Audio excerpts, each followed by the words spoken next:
بس انا مبدئيا كده بصوا، انا هفتح بالريموت. العربيه بتغني، بترحب بيك ان انت جيت. اما اقفل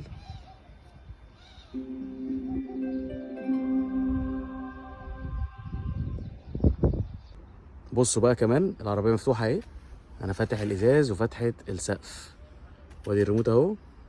نقفل، بصوا كل حاجه بتقفل في ساعتها، والعربيه بتعمل الصوت العجيب بتاعها ده. فتحه السقف كمان بتقفل اهي.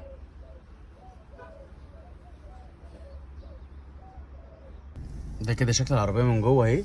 مبدئيا الشاشه دي انت بتتحكم منها في كل حاجه. بص بقى، هنا عندك اوبشن جميل قوي. انت ممكن، طبعا هو الازاز مفتوح، ممكن بدي تلاقي كل الازاز بيقفل اهو، تمام.